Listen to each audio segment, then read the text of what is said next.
No, no, no, no, no, no, no. Wait. Wait. Just wait. Yes, that's right, my girlfriend has forced me to play Palia with her. A game that is described as being a cozy sim MMO where you can build your dream house and romance the locals. And by locals I mean NPCs. This humble Legion soldier is at your service. How can I help a fellow citizen of the Empire? Now, I have to say this, I normally never play games like this, and never in my wildest dreams did I imagine I would end up actually becoming sort of hooked. I've always wanted us to play games together, but it's fair to say we both have completely different tastes. I tend to lean towards competitive games like CS, Valorant or StarCraft. I also love, RPGs like Zelda. Whereas my girlfriend is the complete opposite. For starters, she's not a massive gamer at all, but when she does enjoy a game, she likes titles that are a bit more relaxing, like Spiritfarer or Animal Crossing, pretty much anything without combat. Well, I don't know how about you, but for me, I like to play games to relax and unwind. I'm not sure if that's the same case for you though. Whenever I hear a game, it sounds more like an exorcism.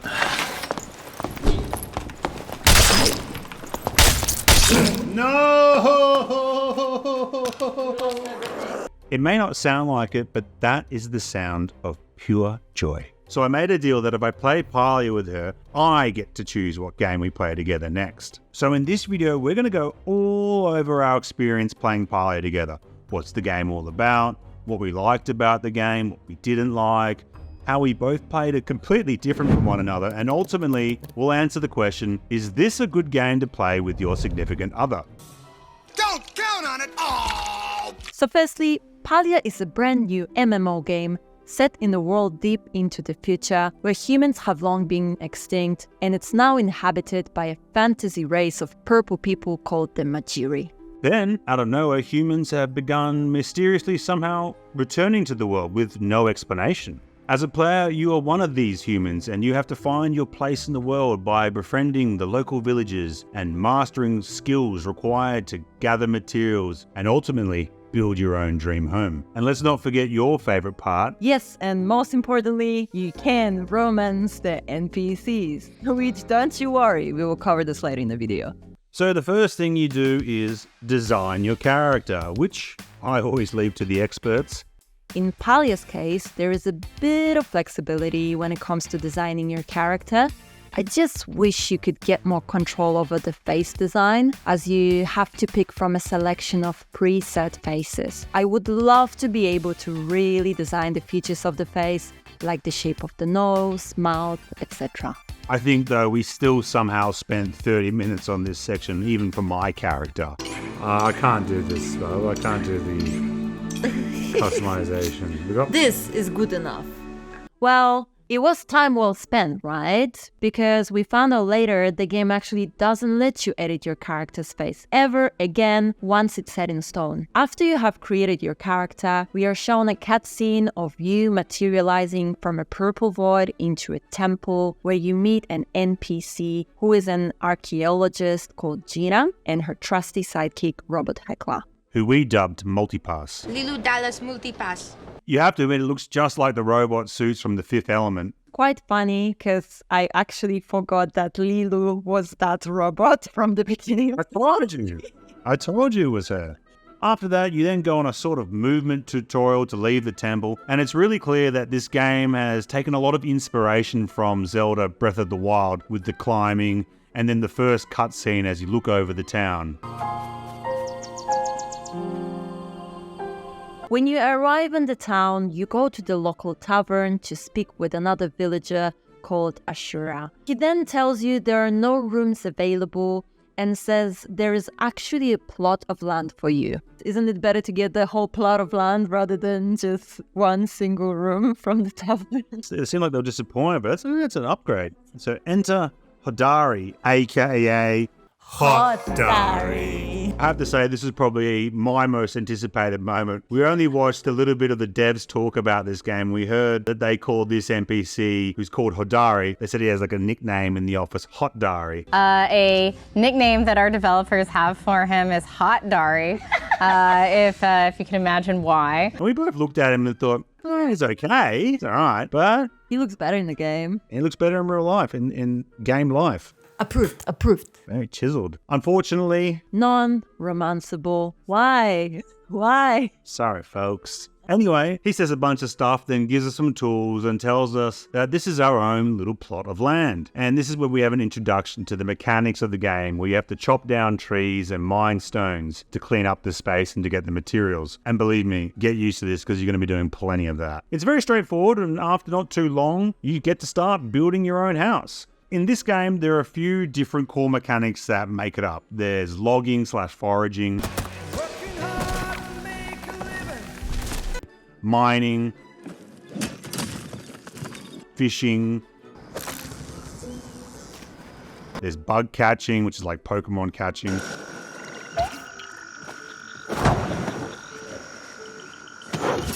There's farming,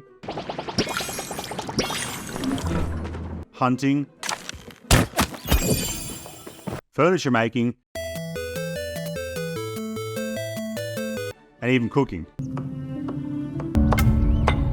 Where's the lamb sauce? There's a wide range of different types of fish, bugs, and animals to catch, as well as different types of trees and materials to mine. And as you play, you level up your skills, which gives you access to better tools and other perks. There is two main goals for this game. One is interacting and doing quests with the NPCs, whilst also progressing your relationships with them. Your favorite part? Yeah, I was skipping through that. And the next thing is finding ways to build your own home by, making gold and getting the materials. And this takes time. This time, take serious. So the game gives you a lot of freedom of how you want to play it and what order you want to do it in. We quickly realized that we both played this game completely different from one another. Whereas I was really all about the hunting and mining, making money. I was investing all my money into expanding my farm, and every penny I spent to build a huge fleet of seed and jam harvesters, whereas you were more about... All my focus was on talking to the villagers, learning about their different stories, and improving my relationship level with them. My number one priority was completing their quests, and I spent all my hard-earned gold on adding new rooms to my house. I also spent a lot of time leveling up my furniture making, so I had access to the best possible designs. I think the best way to sum up the differences of how we played would be this meme here. I know it's hard to remember the people we used to be. And all the time that you wasted, all of our bridges burned down. I'm at a place where trying to...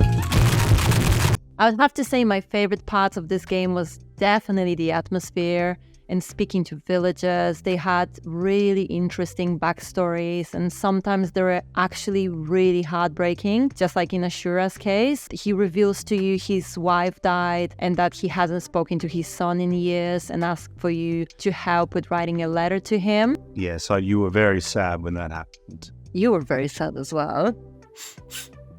That's not true. Are you crying? What's that? Are you crying? Am I crying? No, I'm not crying. You're crying. Yeah, for me, I haven't played a lot of MMOs, but I did get super deep into a recent one, New World, which had some similar mechanics when it comes to collecting materials. This game is not as complex as that, but it's still enough to motivate me to find efficient routes and get iron. So I got super deep into that, but I was really shocked with how much satisfaction I got with farming. It was surprisingly quite deep. The game encouraged you to test out unique crop patterns in order to get better results. But I think we could both say the thing we enjoyed most was the cooking together. Yep, you providing the ingredients and me getting the free food. I thought we were going Dutch. How about no, you crazy Dutch bastard?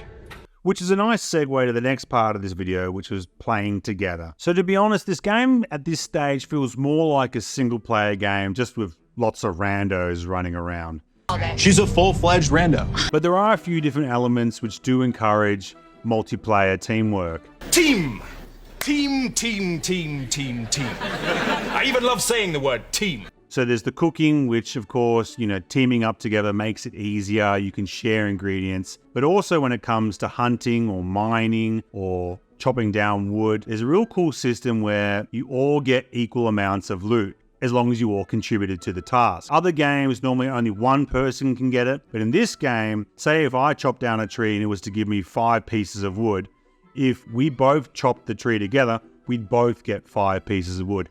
And this wouldn't matter if there was 10 people chopping down the tree, which is something that did happen a bit every now and then, because there's these certain type of trees called the flow trees, which are like these glowing trees that appear very rarely. And what would happen is people would actually type and chat the locations so we could all come together and help chop them down. The main reason being, of course, is that these trees would regenerate, so you actually did need to work together. What I did find interesting though is that there was another rare material called Palia, which could be done by yourself, but folks still were keen to help share it with other people and would also type that in the chat. I'd have to say this would have to be the least toxic game I've ever played. People were just generally always nice and keen to help and very patient. Now we can talk about my favorite part. Yes, the romance. So yes, there is a set cast of characters that are romanceable. I believe you put quite some consideration into choosing your suitor. Why don't you take us through them?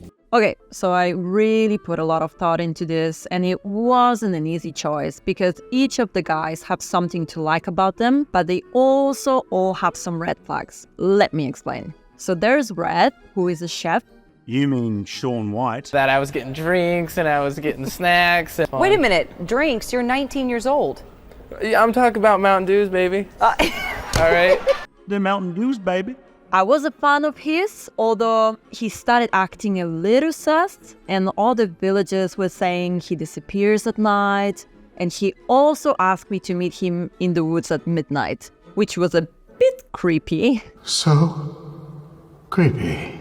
And also, I think he's a drug smuggler or something. Yeah, we had to deliver this cake for him, and let's just say the witch we delivered it to was practically laughing that we'd become drug mules.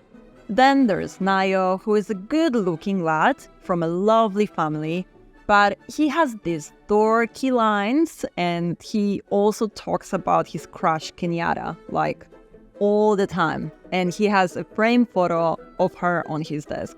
So it's not looking good from a romance perspective for me. I don't want to be a part of no love triangle. Then there is a Hassan. Jake Sully's son. That was insane, cuz. Yes, him. So Hassan is, how do I put it nicely? A jerk? Yes, that's the word. He literally is the biggest jerk. Every time you chat to him, he's always like, huh? What do you want? Leave me. What do I like to do for fun? I like to spend my time alone, and you should learn solitude. Something like that. What do you need now? I haven't got all day. Just be quick about it. You sure do talk a lot. Then there's Gel. He's very sweet, but I don't like the idea of a man who dresses better than me, so he was friend-zoned immediately. Oh, and lastly, there's Einar. Not sure why they made him romanceable, though. Yeah, he's definitely not a sexy robot. Let's just say he's got nothing on the Atomic Heart twins.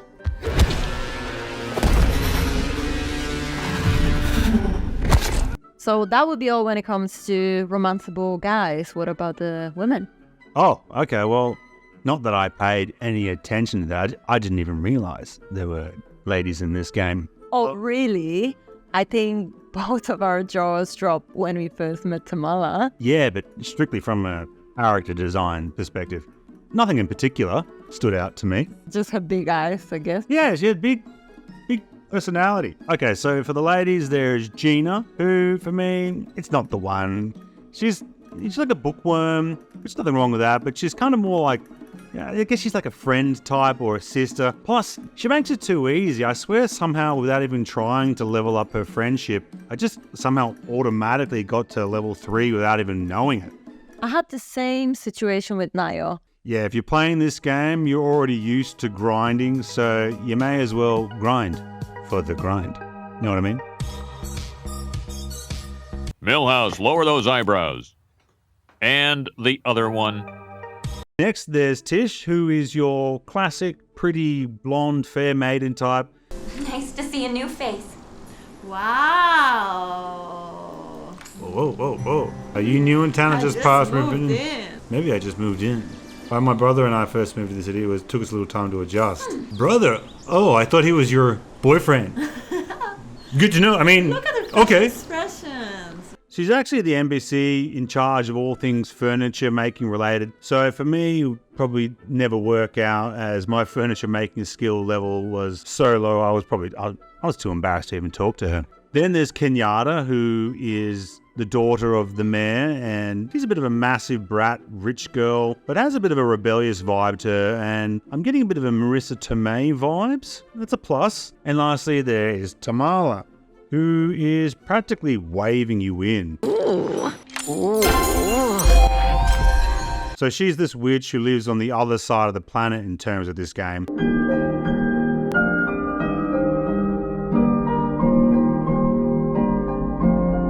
For some reason, I thought I'd take on that challenge of a long-distance relationship.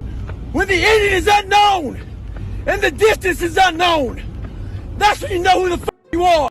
And how is it going so far? Not good.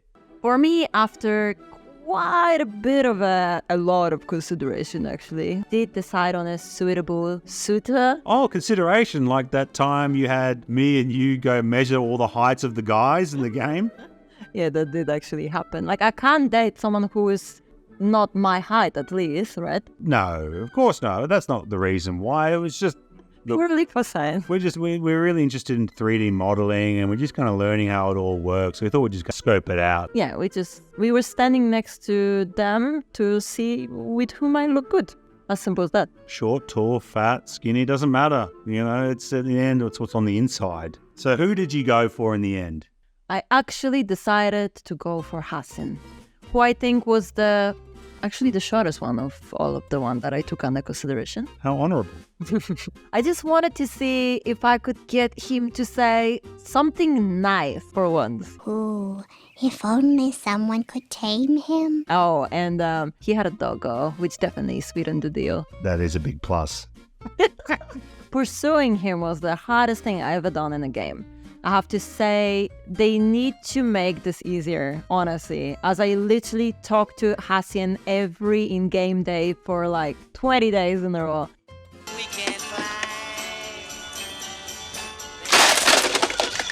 Then you unlock the option to give him a chocolate, but hola, you're not there yet. You need to be level 4. Finally, consider yourself partners. Yeah. Yes, which I'm still working on it. But it's worth it. It's worth it! I have to admit, after playing the game for a while, it kind of gotten a bit stale and boring, but then once you unlocked that, you had that spring in your step again. You were kind of giggling a bit to yourself. He stopped being rude to me. Hold on, what he was saying? He was saying, the stars are... What he was saying?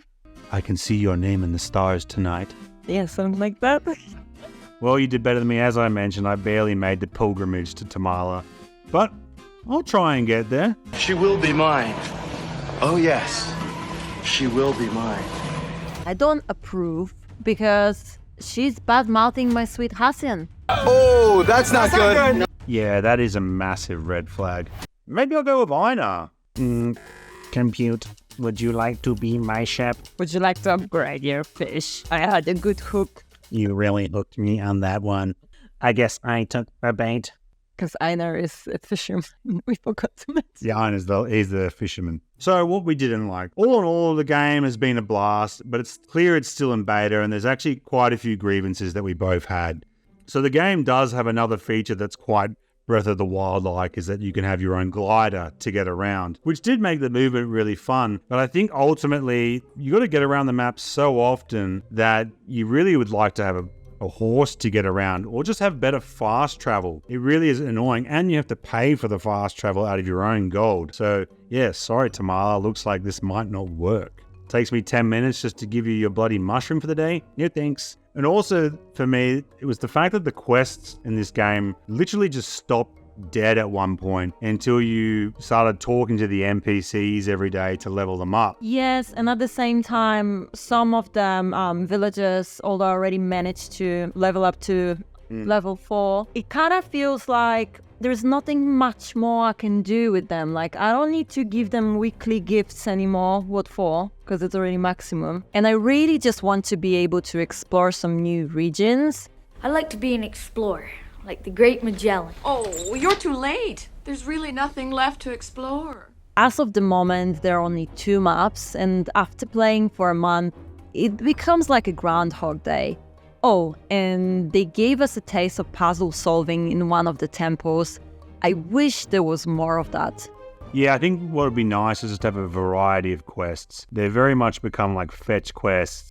A bunch of dialogue, then go get me this item and bring it back. Then go talk to this person. And then they give you like a little reward. Here we go. Yay! What do you think, Max? Huh? It's got 3 speeds. Add more multiplayer things. Oh, here we go. This is us 2 working together. There we go. Also add a mini map, for God's sakes. Trying to find your way around, and you have to always open up the map to know where you are. Give me that goddamn map! Also, we didn't mention fishing in depth. It was fun at first, but that also ended up becoming quite repetitive. And I think the game put too much weight on it. So there's a lot of rare fish that you need to catch to finish quests. And I still cannot finish one of my quests because I can't get a blue marlin. Yeah, and that's not even the rarest of the fish. But yeah, all in all, the developers are really good for this game. The key to success is developers, developers, developers, developers, developers, developers.